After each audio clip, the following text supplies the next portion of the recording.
is how to talk to developers, a guide for project managers.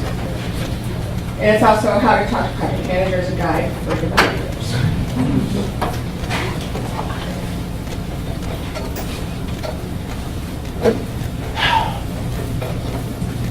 I've almost figured out this house can figure the node.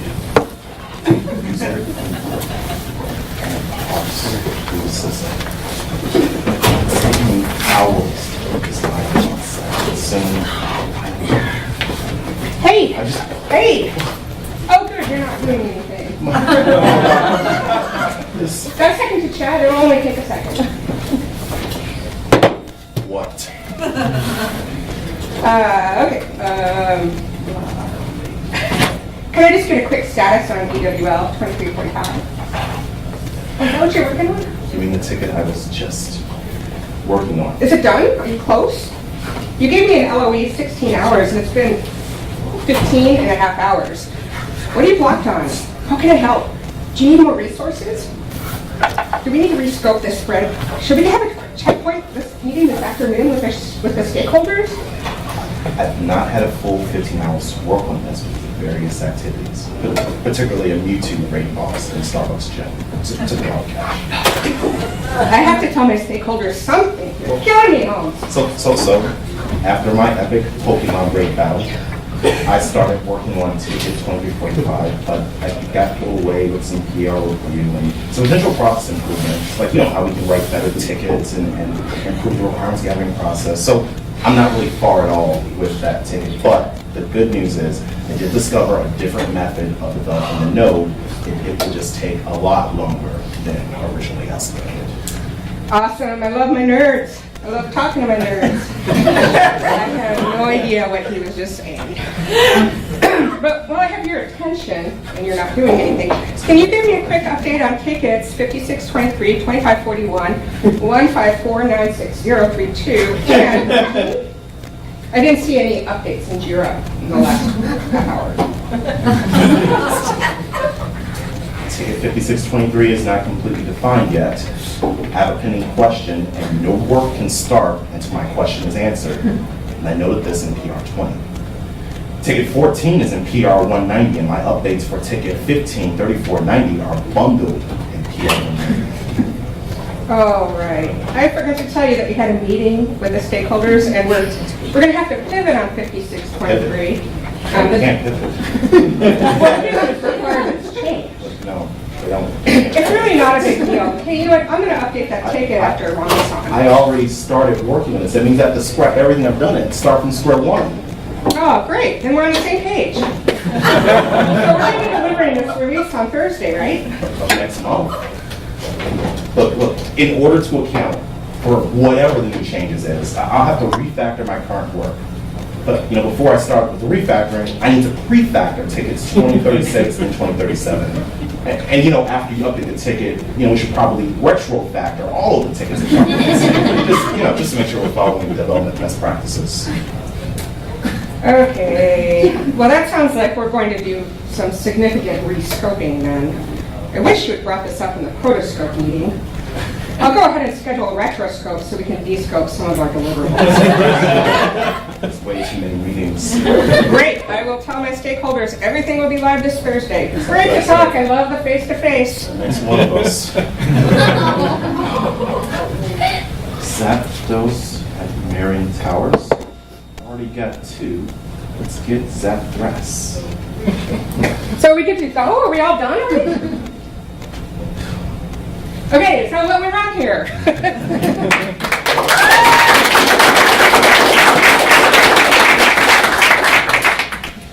So when are you guys going to do the skit? What? So who are we? This is Robert Kitchen. He's actually a project manager. And my name's Manny Peterson. I'm actually a Drupal developer. We are at the AMA.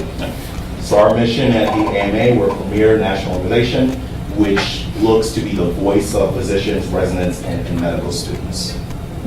We are improving the outcome of the health of the nation every day. It's awesome. Our Drupal team, we have 3 project managers. We have 1 business analyst. I think most of them are here in the room. We have three, well, in 2 weeks, we will have 3 full-time Drupal developers and 3 front-end developers. And then we also have supplemented integrated developers from our partner Palantir. So they're really helpful for us. What we do with Drupal right now is we have 2 sites, 2 separate V7 sites for our corporate website, which is our www.ama. And then we have Wire, which is our blog where we do news stuff. And then we just launched a D8 Topics hub, which allows our content editors to bring in content from all the different directions. And we're going to be building on that in the next year to release our one platform, which will be a D8 multi-site. We'll be launching this new project, AMA1, which will combine the corporate and Wire and the topics pages. And because it's a multi-site, we'll also have some sub-sites, Journal of Ethics, and then maybe a store next year. But that's pretty much our big project for this year. It's very exciting. Yeah. So some of the tools that we use, we primarily use Jira as our tracker. The devs use GitHub, Travis, and Acquia as the hosting environment. For our project management methodology, we use Agile, and then it's a kind of a test-driven development methodology we have as well. Oh, wait, I wanted to ask real quick. I wanted to ask earlier, like, how many project managers are here in the room? Okay, so about a third, and then how many developers? All right, about a third. Some people are not either. Okay. Huh? Or both. Or both, yeah. You guys are important too. Yeah. So we want to kind of go through some of the myths that folks may have about developers and project managers. So we have on one side what devs think that PMs do, and we think they make meetings for everything. Which I didn't think devs refactor everything. They eat fancy ramen with dumped pork. They food trucks all the time. PMs harass developers on a daily basis, And they complain about all the requirements. or lack of. PMs are always inventing new processes. Devs are always inventing new processes. And They complain about the processes. They take notes on a new device every day. They take certification classes. That's like Pokemon Go. And they order high cream fat. This is what he ordered. This is what every PM should order. It's a shy cream frappuccino, extra pump with chai, with whipped cream, and what this doesn't say is a little bit of cinnamon and vanilla on top. This is much better than the Dev black coffee. Sometimes we do.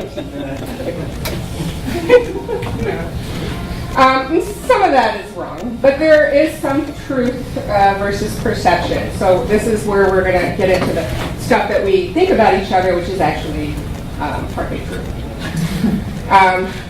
So you can complain about them. I will have to complain about it. So my complaints about this. You guys have unclear or always changing estimates. If you say 8, it should say 8, not become 12 or 16 or 20. You guys go down rabbit holes with tasks. If we've asked you to do one thing, we asked you to just stick and do that one thing, which brings me to my next point of gold plating. This is, for those that don't know, the idea of having scope and then adding additional things on top of the scope, even though the work in the scope is not done yet. There are segregated one-off issues that we are going to have during projects. When these happen, what I hear is like we need an immediate and major process change, and that is simply not the case all the time. And then, of course, whenever I'm trying to find updates, they're nowhere to be found in Jira. They're all in the developer's head. That felt good. No, I'm going to jump. So, things that I hate about about project managers is these infinity plus meetings. There's just so many meetings. There's meetings upon meetings. They're always asking for estimates when you're in the middle of trying to figure out how long something's going to take. And you don't always know, like you're doing things that have not been done before. Always asking for status and always interrupting. And it's really hard to do context switching And it's like deadly to a developer to have people interrupting them all day. They don't always understand technical debt or what the consequences of taking shortcuts to meet delivery deadlines are. And I think sometimes they're blindly focused on done. They just want done and out the door, done, delivered, and nothing is ever done because we're always, it's the web and it changes all the time. And the changing requirements during a sprint and scope creep is something that drives us nuts, and over-promising stakeholders, which you're actually pretty good at. So let's take a look at the reality. So let's take a look and see what we actually do, which will help us to communicate with one another. So what PMs actually do is we manage the project schedule. We are the safeguard of the project scope. We're the only ones that really guard the project scope. We're the ones that manage the budget. So we make sure that when our project starts at $200,000, it ends at $200,000 and doesn't go to 300 or to 500. And the most difficult in my mind is we manage our very ambitious stakeholders. With regard to that scope, we are the first line of defense and normally the last line to ensure that folks don't come back and say, well, originally I told you I want you to build a bicycle, but now I'd like you to build a Mercedes-Benz. We manage those stakeholder expectations, so when they do come back and say we want you to build this Mercedes-Benz, we're the ones to tell them that's going to cost a lot more money and that's going to take a lot of time. We think it's common sense, but it's not. A lot of the stakeholders will simply think, yes, you can add in that one feature, and it should still be completed in the same amount of time, the same amount of scope, it should be done, and the same amount of cost, and that's not true. We manage that expectation. And we act as a filter between our very curious stakeholders and our antisocial developers. And I say every dev is antisocial, but when you get done with some of our stakeholders, you may turn out to be. Manage that. It's nice to have that filter. So what do devs really do? Well, we build, we test, and we fix stuff. That's our basic job. We do provide estimates on work that we've never done before, which is probably why most of us hate doing that more than anything. We write code and documentation that's readable and maintainable by ourselves and others. At least on our team, this is a huge part of everything we do. We try to keep up with best practices, whatever that means, and we try to find new, better ways to make things better for our users, which are both our content editors and people who visit the website. And we are the ones that make PMs look good or bad. Like, if we screw up, they look bad, and like we're awesome, and they let us do our jobs, then they look good. we all read.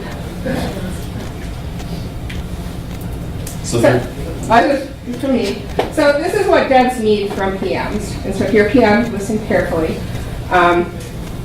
We need time, space, and quiet to work. And all developers are a little different, but for most developers, I think would agree that interruptions are criminal. And sometimes if there's a hot fix or something is on fire, we should obviously it's good to interrupt to get people out of a burning building. But otherwise, it's good to carve off some time every day or parts of your day where people are not allowed to talk to you. Complete requirements in one place. On our team, ideally, that's an Jira ticket. Once we've started doing that, that's been pretty helpful to us.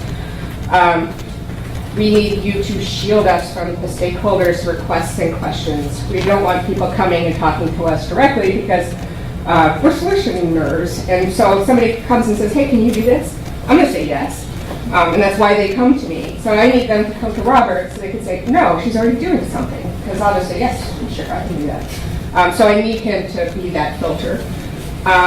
And we need positive feedbacks, because we're all human, and they hear from the stakeholders, hey, this was awesome, and we often only hear the bad things. So it's really nice when you pass along the good feedback. And we always build snacks.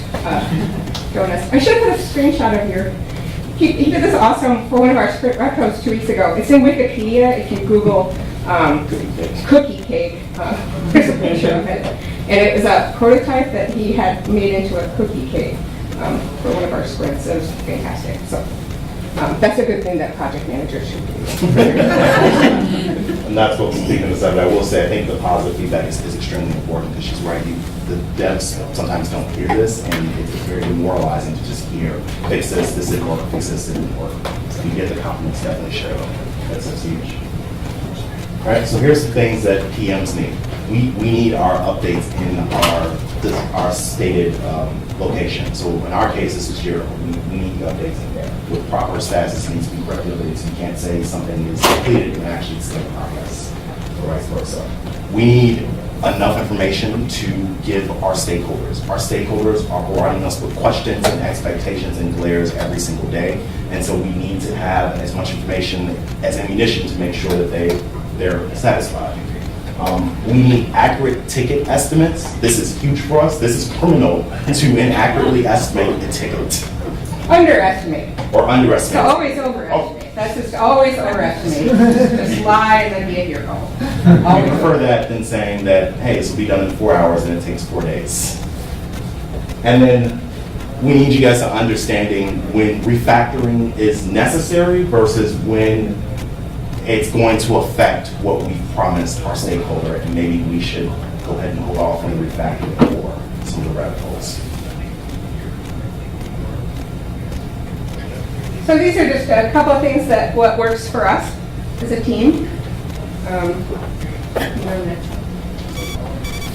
What works is to include all stakeholders and developers in the discovery. So at the beginning of the project, make sure that the developers are in there so we know who we're building things for and why. Because sometimes we have also good ideas on things that we can make better, and it's good to have that connection. And then at the end of a sprint or at the end of a project, make sure you include all the stakeholders in that as well. We have the developers all demo the work that they did during a sprint to the business people at the AMA. And it gives us a chance to show off a little bit and see how that sausage is made. And they can bask in stakeholders.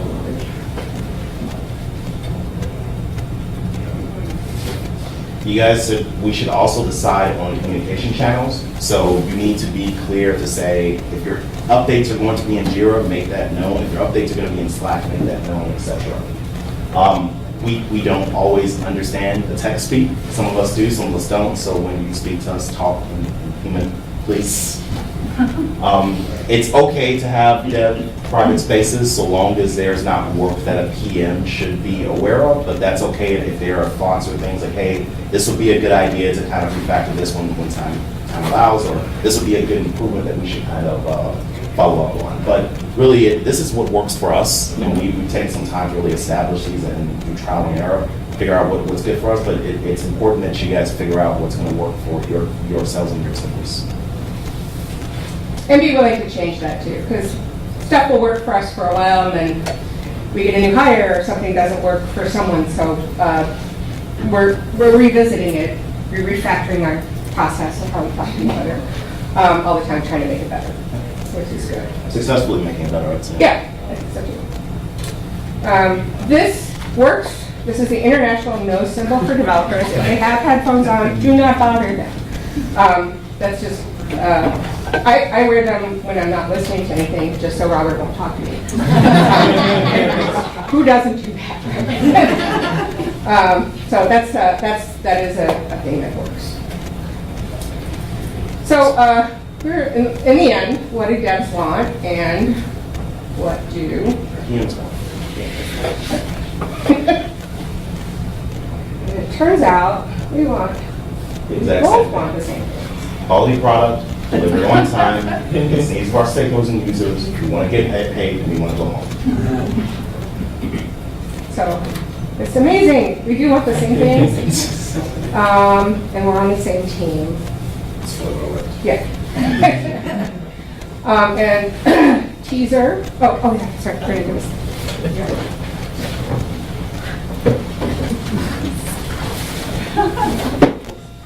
Because that's not what it is.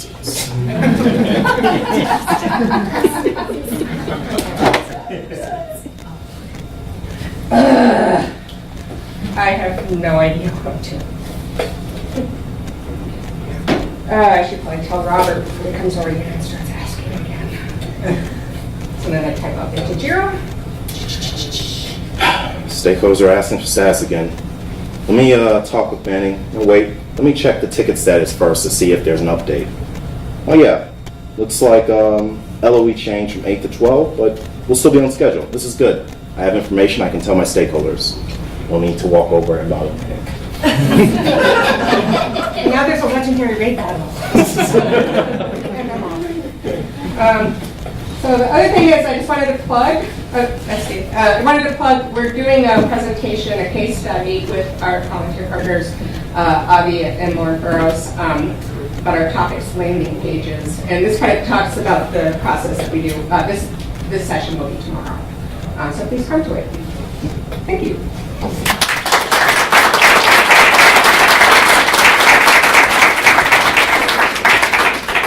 Does anyone have questions? You want to know where I got my awesome mug? What does your mug say? I can't see it from here. It says developers tears. I saw someone raise their hand over here. Yeah, I just, like I know you mentioned that everyone's different, but you sort of mentioned that you tried different things and found what worked for you. I wondered if there's anything you wanted to talk about that didn't work for you. Yeah, so I'll repeat the question because they asked, so we have tried different things and have found that this works for us. Some things that we tried that didn't work were people interrupting us all the time. And so we had a bunch of, we do sprint retros where we say what went well, what went wrong, and those are brutally honest.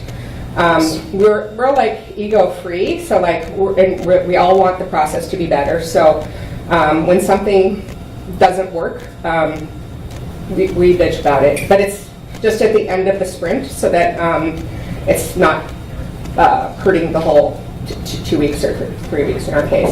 I don't know what else. I'll be honest, a lot of the process changes that we've done are smaller and they've happened in the past, and we do them so frequently that I can't pull up just one change. I'll give you one example though of change we just made. We started off this year having full all-day backlog grooming sessions.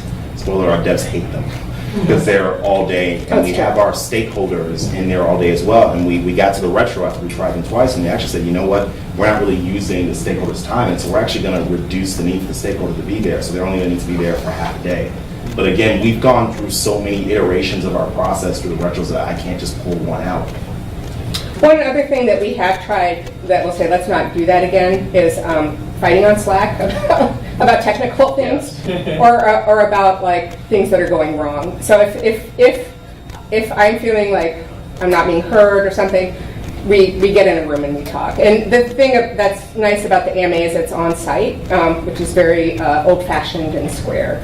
But it's also nice to get in a room and see people's faces and whiteboard and do that kind of thing. Yeah. So we're not. Remember, people are humans. We're not just words on the screen. Cool, thank you. Sure. Yes. This might be more of a comment than a question, but when we talk, I mean, one of the areas of tension and mismatch obviously is around estimates turning out not to be realistic. And I think in a lot of, I mean, there are a couple of reasons why that happens, but I think in a lot of cases you ought to be really blaming the sales or management parts of your organization for a lot of those cases.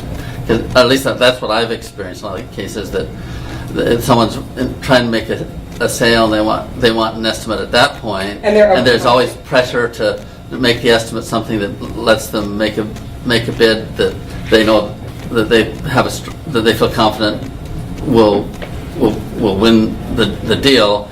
Yeah. And it's like, and they're always, and so there's this pressure to and but the other factors, you know, as a developer, you know what you know and you don't know what you don't know, and so you're in the middle of trying to fulfill a requirement. You've made a certain estimate and you discover that there's a bug you didn't anticipate, or that there's a problem that you didn't know about because like you said, you're doing it for the first time. Right. And my rule of thumb when I was getting estimates from developers was always to take their number and triple it, just for that reason. Okay. Because, you know, Sheldon, that's a really good estimate. I think the other thing that you were talking about was like if you have people overpromising for you, and that's just bad. And there's pretty much nothing that the PMs or the devs yeah. So you're both kind of at the mercy of other forces that are.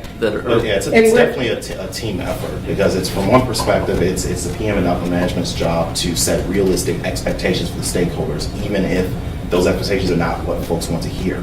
Yeah. It's also a team effort from the devs to be as transparent as possible, because we are asking you to estimate something that you've never done in your life. Mm-hmm. And so the second you realize, oh crud, 8's not enough, you have to let us know as soon as possible. But again, it's our job to say, to realize they're estimating things that they've never done in their life. We're not going to tell the stakeholder 8. Yeah. We're going to say, hey, it's 12, and we're going to build in our risk and assumptions through that as well. And I think that that's fair to do because even if something ends up taking 2 hours, and this is also different because we're not an agency, we're not selling work. Right. This is our internal process. So you still we have people who are trying to they were keeping track of keep how you on much budget or something. and we have to pay the vendor developers and stuff like that too. So yeah, there definitely are budgets and stuff. But I was going to say, I had a really good Overpromising from sales. huh? Overpromising from Overpromising from sales. No. This is different because it's internal. And why it's fair to Oh, to overestimate. Thank you. That's what it was. So on our team, if we find a bug in core, we find something, it's really important to me for the developer to take the time to contribute that back to core, which takes time. Right. And we have the luxury of having a pretty awesome team who's very smart and knows how to contribute back to core. So like if we have extra time, then we can redo our documentation or we can rebuild something. So like I like that's found time. We overpromise how long or overestimate how long things are going to take, but then we fill up that time with other goodness. So I don't know. That's why I feel like it's okay to lie. It's not lying though half the time. No, it's not lying. It's setting a very clear value proposition to the stakeholders. We will deliver, but we are not going to promise you 2 weeks. We're going to promise you a month and a half, but we will deliver in that month and a half. And we always do. Yes, we do. Which is, our team is really good at that. Delivering. I mean, sometimes when he says, oh, this is going to take a month and a half, I'm like, God, we could do that in a week. And he's like, no, which is why I don't do estimates and I don't talk to stakeholders. Because it might take a week and a half, but yeah, we'll run into things that we don't know how to do. And I'm just really bad at estimating. I know some really, really good developers who just always habitually underestimate because they're thinking about how they'll solve it, not about the problems they'll run into when they... Yeah, that's a really good point. Saw a hand raised here. Yeah, so you never have a problem with underestimating? Because I've run into that where, not on my end, but it's like the deadline keeps getting pushed back. So I can say proudly that our team has delivered for a year solid multiple projects, all on time, to scope and to budget. But this took a lot of work and it was a full team effort on everyone's part. But we did that primarily by setting clear expectations with the stakeholders that, again, you're not going to get something in 2 weeks, you're not even going to get something in 5 weeks. Here's the amount of time my team needs to do this correctly and to the standard of quality that we And make agree sure to. it's tested and everything. Yeah. But our devs do their part by estimating to the best of their ability and then being as transparent as they possibly can. Yeah, and so the thing is, like, all the time it happens. That's what he's communicating to the outside world. But all the times as a developer, you know, I'll say something's going to take 4 hours, and then I open it up, and I'm like, God, this is going to take 32 hours. I mean, this is, or I'm going to need to sit down with somebody and get some help on this because there's no way I can do this. And the important part of that is to tell him and to not like struggle by myself. And also not to just struggle. Nobody should, like on our team, I want to make sure that nobody struggles by themselves for more than they should. So we make it a point to pair program, like, or even, you know, call in people or get resources to help try to solve a problem. Because like that's not good for anybody to be spinning into a deeper and deeper hole. But it happens. So, but yeah, we underestimate things all the time still. But that's why there's the buffer. Okay. What if your developers never take off their headphones? So for our process, this is why we established we need our comments and what have you in Jira. And so we reached a happy medium, which took us a lot of months to get to, because first it was, man, let's have everything in Jira. And we tried that for a bit, and everyone struggled with that, our BAs, our PMs, and even the devs struggled to keep all the Jiras fully updated. Then it was like, all right, let's have a medium. Let's make sure things are documented in Jira. Let's start conversations in our communication tool, Slack. And so now we've kind of reached a medium where if I have a question for a dev, I won't go and just interrupt them, because the issue with that is that they are in the middle of thought, and that thought, believe it or not, can take them another 15 or 20 minutes to regroup to. So I'll send them a Slack and say, I have a question, let me know when you're free. And then I'll usually get in, and usually for a couple of minutes, they'll say, hey, I'm free now, and I'll just walk by and ask my question. Because to your point, yes, most of them will prefer to just have their headphones on, just to move to the ears. And as a developer, when you're doing that work, you put your Slack notifications off, because, you know, if somebody really needs something, they're going to interrupt you. But yeah, if they never take their headphones off, then you might have to plan like checkpoints during the day. Daily stand-ups. But yeah, we do daily stand-ups too. Yep. Oh, no. Stretching. Any other questions? Yes? What is the best way to tell a dev about changing requirements? Don't do it. You let me know when you find that out. So the question was, how do you let devs know about changing requirements? And it happens. The The way thing is, okay, go ahead. The way I found is to, again, it's that part where I mentioned managing secular expectations. So if the requirements are changing, something about the scope or the time of the cost is also changing. It's also communicating that change with your dev. So what we try to avoid is saying the requirements have changed, but the amount of time you have to do work is not. What we try to come back with is the requirements have changed, and the amount of time you have to do work is increased. Or we're adding resources that is usually the best way, and even that is. And he does do that, because we had a big thing that got changed, and he said, I went back to them and said, if you want that changed, it's going to be another 6 weeks. It'll be another 2 sprints. And so then they say, okay, but we do want that change. It's really important. So we had that luxury. But yeah, I think if you come to them and say this has changed, but I'm not expecting you to work on the weekend or overtime or whatever, I understand that this is new work that was not planned for, so we will put something else in the backlog. Yes. Just to be realistic about that we're not like perpetual working machines. So, anything else? Yes. You mentioned like you partner with Palantir on lots of projects. Can you speak to like kind of how you integrated them into your culture or your process in terms of this communication? Yeah, that's so the question was how we integrate a vendor developers into our internal team, and that's a really great question, and it's something that we have worked on a lot.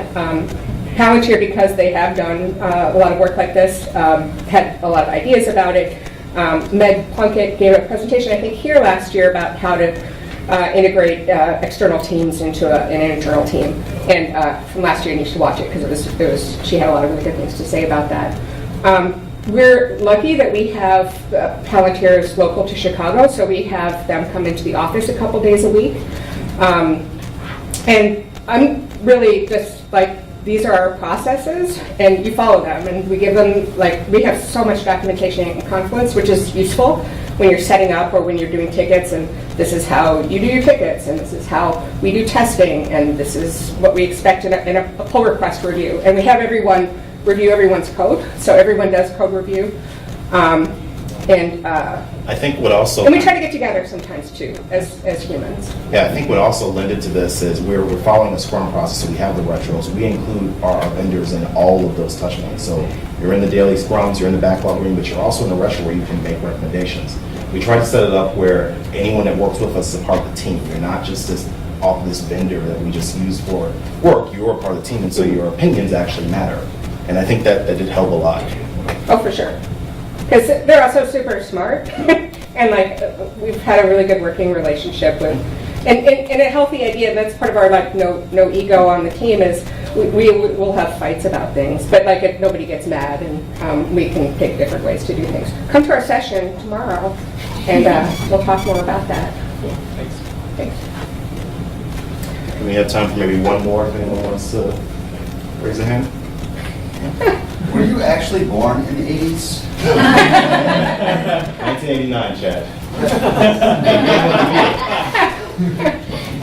Part of the 80s. So. Barely. Anyway, thank you very much. Thank you all.